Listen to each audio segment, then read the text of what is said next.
This week on ANN, the Adventist Church in North America elects a new president. Hundreds march for justice and healing in Minneapolis. And ADRA Kenya provides resources to disabled families in the country. These stories and more coming up.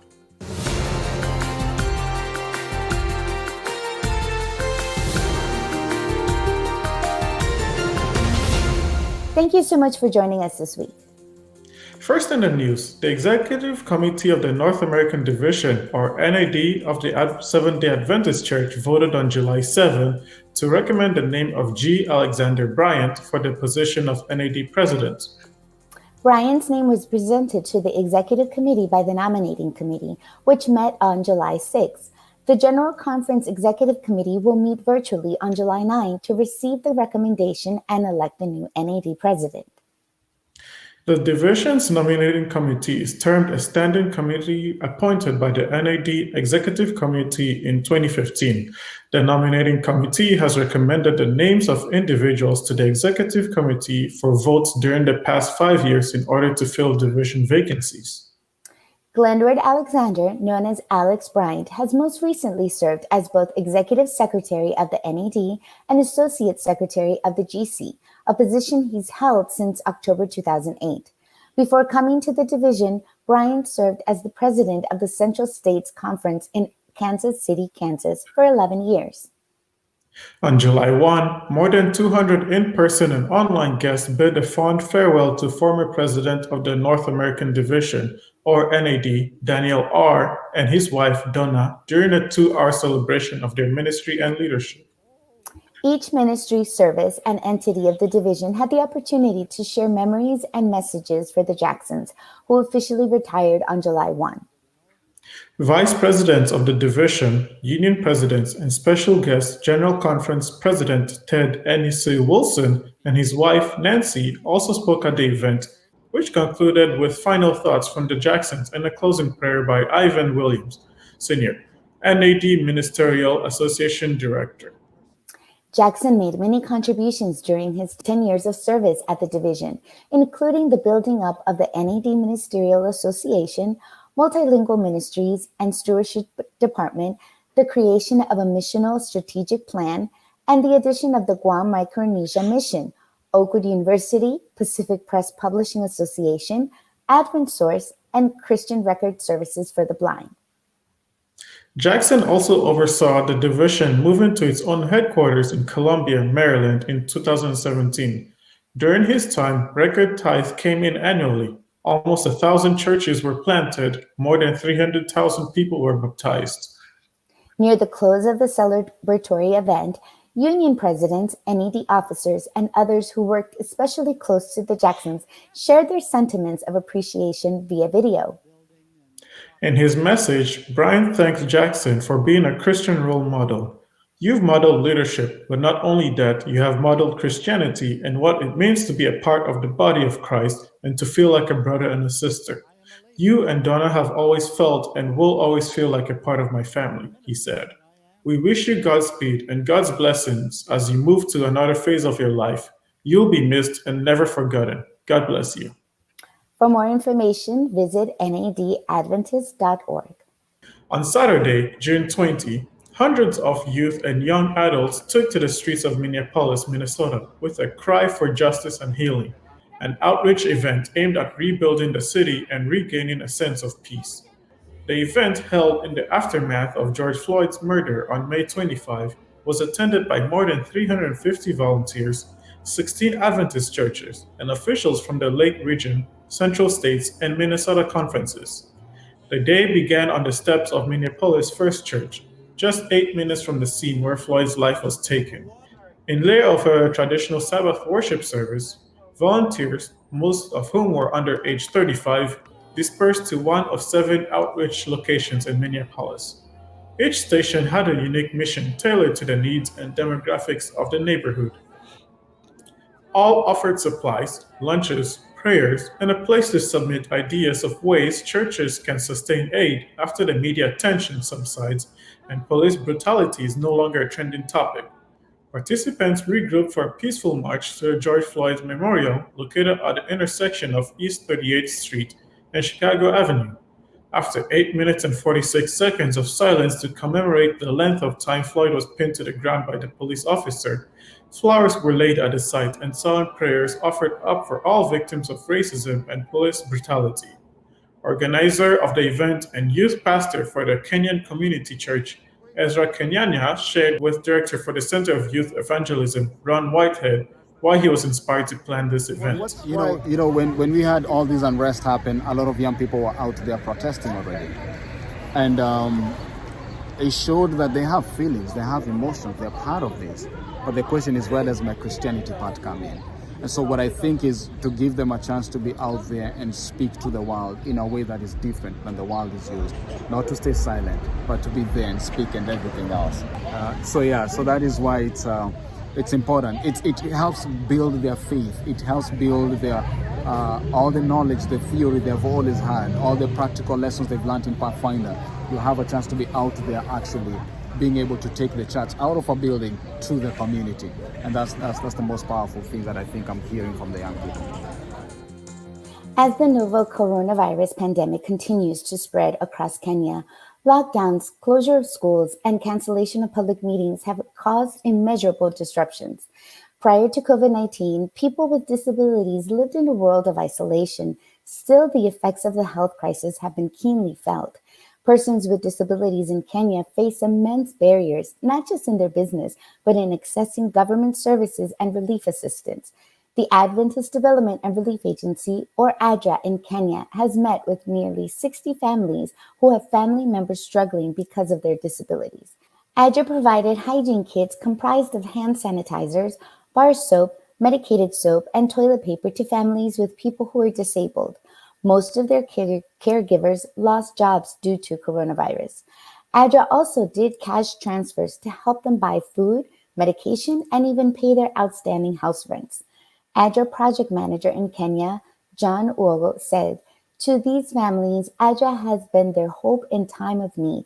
When they felt forsaken and isolated, ADRA was to them the friend that sticks closer than a brother. Our COVID-19 response will be incomplete as long as persons with disabilities are left behind." The Cole Bay Seventh-day Adventist Church in St. Martin recently hosted a community-wide food drive to assist dozens of families still struggling to cope with the effects of the pandemic. Church member volunteers gathered earlier in June to prepare 125 hampers, which included canned and dry goods, beverages, and more. Leader of the food drive, Denise Cornett, said that many families are struggling to cope with the mental, emotional, and financial challenges brought on by COVID-19. Prior to the food drive, a community needs assessment was done, which revealed the socioeconomic level of the community and allowed the task force to determine where to concentrate their efforts. Many lined up outside the church to pick up the hampers. Other boxes were delivered to homes in the community.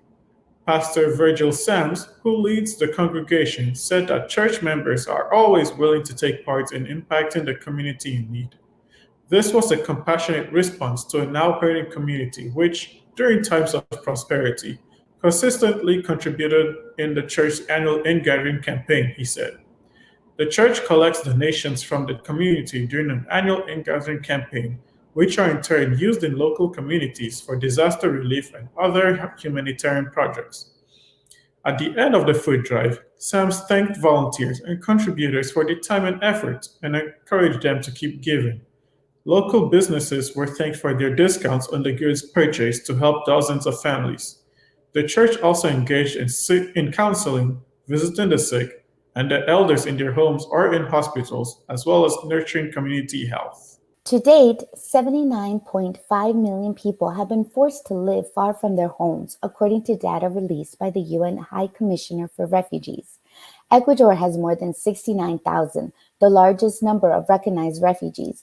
The majority of them are Colombians and Venezuelans who arrive at different border zones with hope and the few belongings they manage to bring from their homelands. South America's Adventist Development and Relief Agency, or ADRA, unit in Ecuador, tirelessly works to serve this vulnerable community by carrying out humanitarian aid projects, chiefly in the cities of Huaquillas and Santo Domingo. The work is undertaken with various local humanitarian agencies as well as the UNHCR itself. ADRA runs the Temporary Accommodation Center, where families find living space. The center also provides them with the care they need to help them find a stable place to start if they choose to remain in Ecuador, and assistance if they need to return to their country of origin.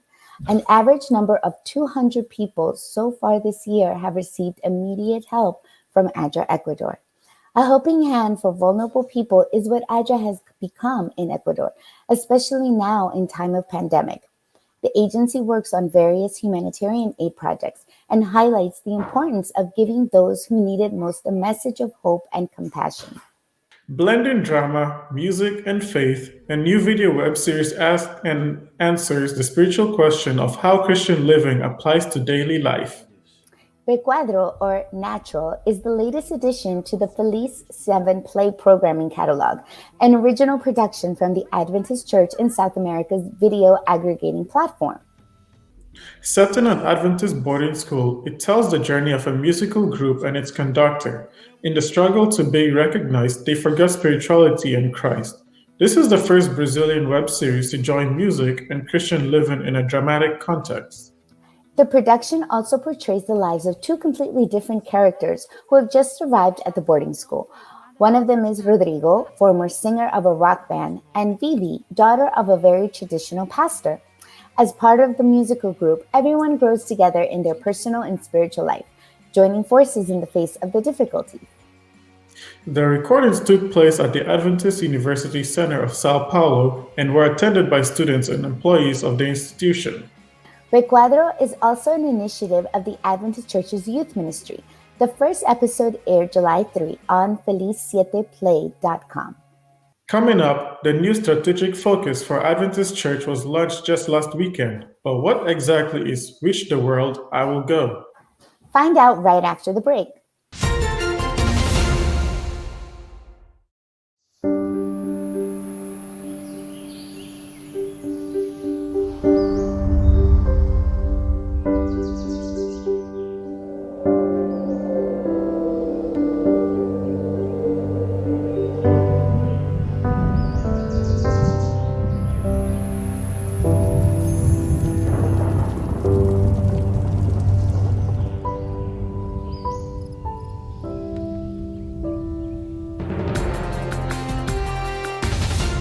Welcome back.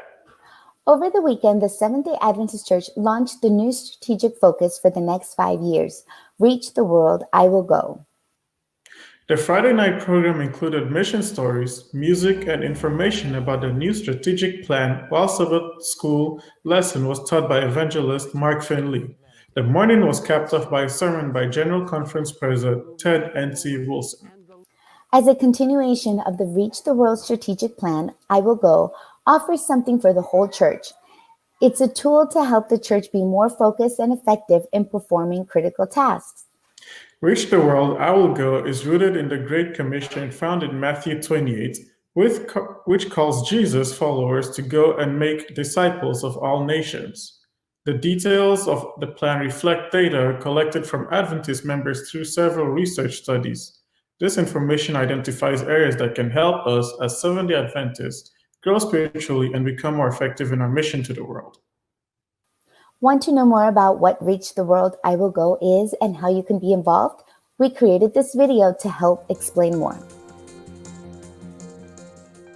So I've heard the church talk about this plan called I Will Go. It's got my attention, but what is it? I Will Go is the brand new strategic plan for the Seventh-day Adventist Church. The phrase is rooted in key passages like Isaiah 6, when Isaiah responded to God's call by saying, "Here am I, send me." And Matthew 28, when Jesus said, "Therefore go and make disciples." Now it's our turn. The strategic plan is part of our response. It will do two things.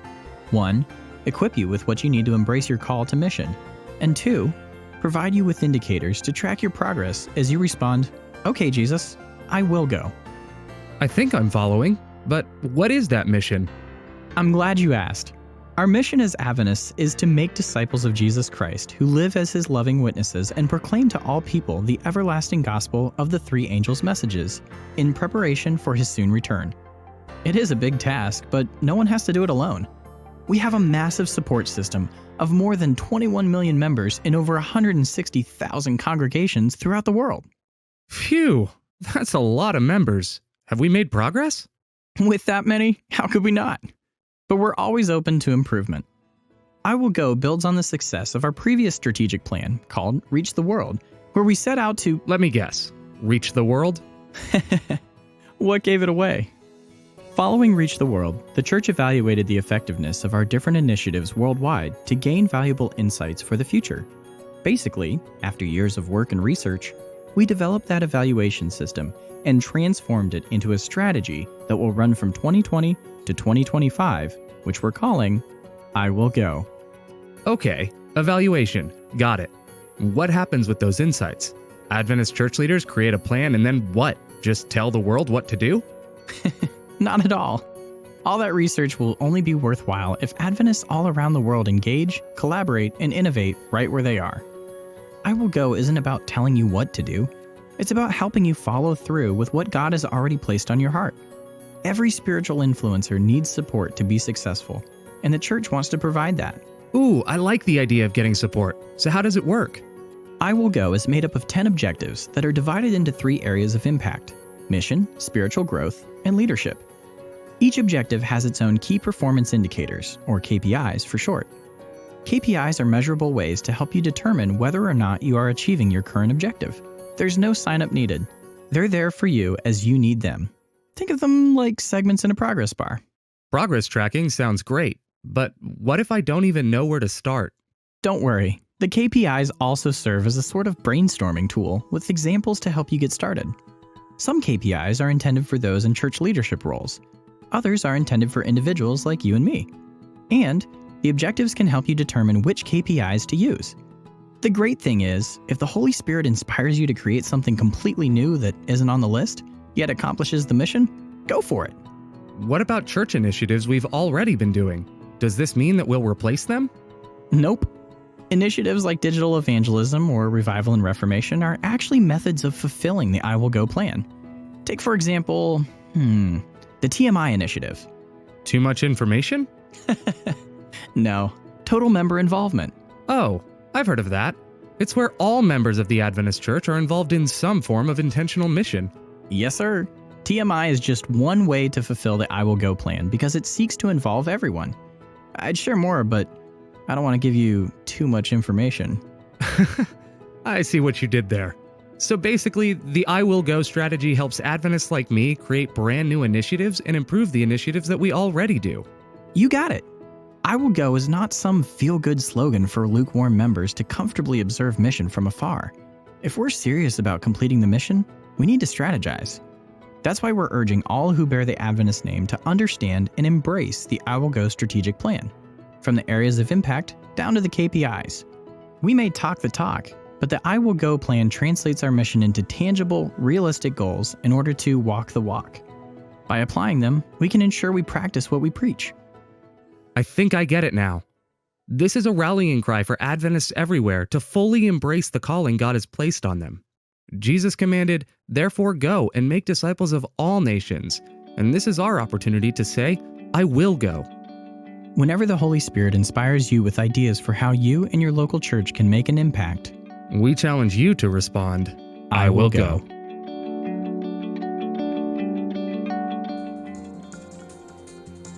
For more information, visit iwillgo2020.org.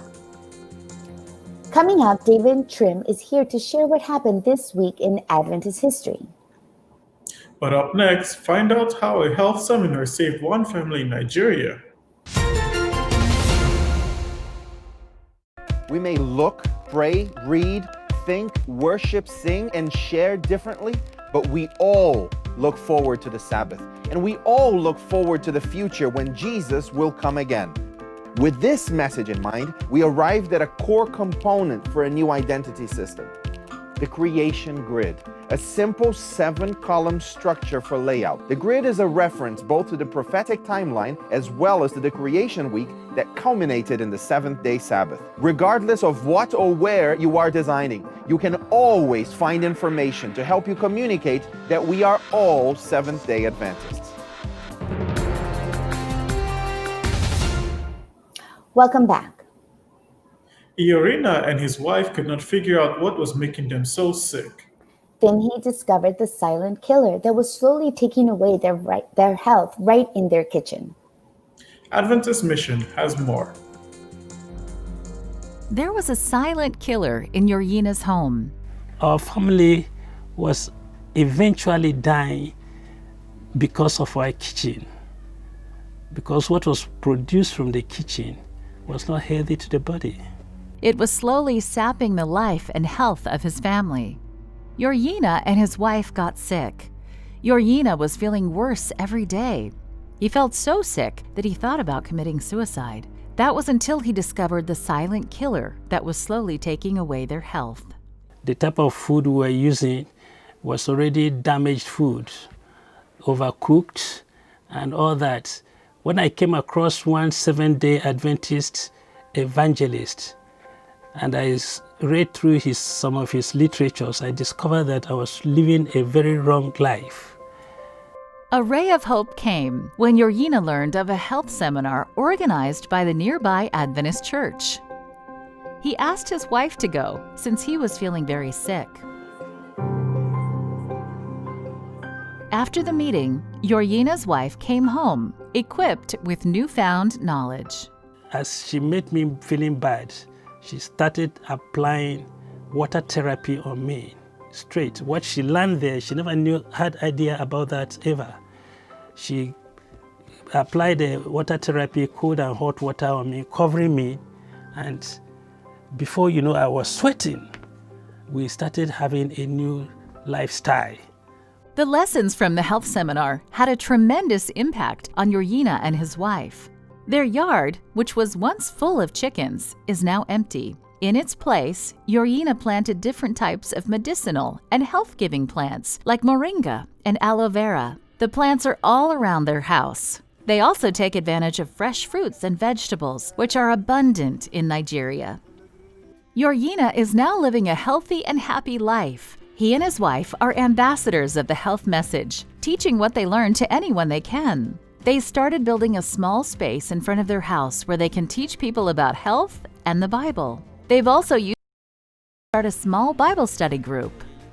But Yorina is just one man, and the city of Abuja has more than 3 million people who would benefit a lot from hearing the health message. This quarter, your 13 Sabbath offering will help build a medical center there. This center will help treat illnesses and show people a better way to live. I look forward to a medical center that people will say that there's a health facility. When you go there, all you see is love within the health workers there. There's a health facility that when you go there, there's something else you receive apart from the routine things, routine services you see in other health facilities. Please pray for the development of this health center and for the other projects this quarter. Thank you for supporting the 13th Sabbath offering.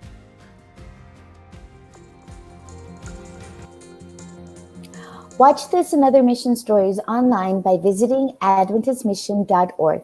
Then click on videos at the top.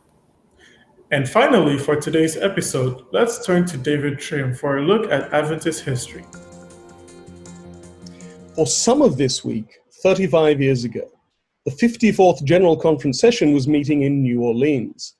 It had convened on June 27 and concluded on July 6, 1985. Among its actions was to welcome into the Sisterhood of Unions the new South Brazil Union Conference. It was in the south of Brazil that the Seventh-day Adventist Church first became established.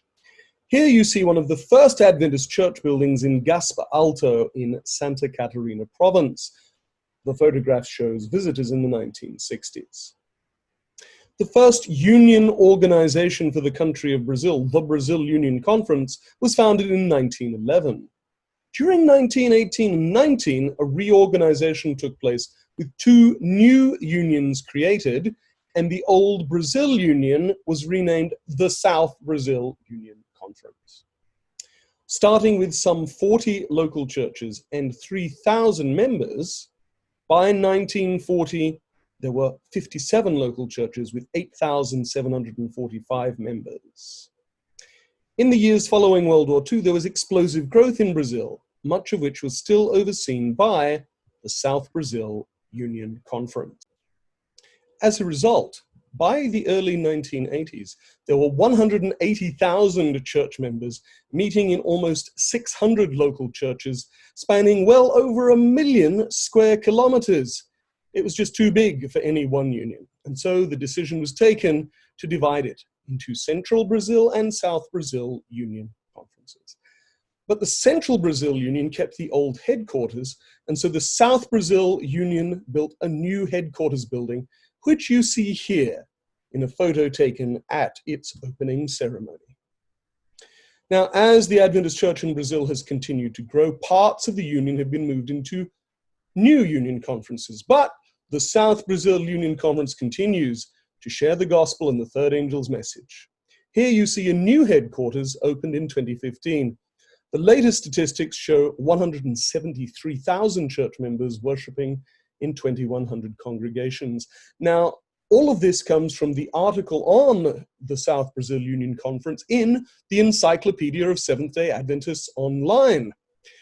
If you go to encyclopedia.adventist.org, that website again, encyclopedia.adventist.org, you can read all about the history of the South Brazil Union and many other regions of the church, other union conferences in Brazil, and organizations and individuals from around the world. Now, also in this week in Adventist history, July 9, 1974, Gustav Lindsay died in Portland, Oregon. Lindsay had been a union president, division treasurer, division president, and general conference departmental director. So he will have an article in the Encyclopedia of Seventh-day Adventists, but he doesn't have one yet. In fact, we don't even have an author for that article yet. If you would like to write on Gustav Lindsay, or if you find on the ESDA website any other article that needs an author and you're interested in, please let us know, because we'd be very glad to hear from you. There is a contact form at the website, encyclopedia.adventist.org. That was this week in Adventist history. Thanks for watching ANN. Join us next week for more news from the headquarters of the Seventh-day Adventist Church. We'd love to hear from you. Send us your feedback and tell us how your church is making a difference in its community. Be sure to capture plenty of video footage and photos, then write up a summary of the event's important details. And feel free to send full video reports as well. You can reach us by sending an email to annvideo11@gmail.com. Before we say goodbye, here's some good news from the book of Revelation, chapter 21, verse 4. The passage says, "He will wipe every tear from their eyes. There will be no more death, or mourning, or crying, or pain, for the old order of things has passed away." That's our program for this week. And remember, you can always visit news.adventist.org for daily news and videos. Until next time, God bless. Take care.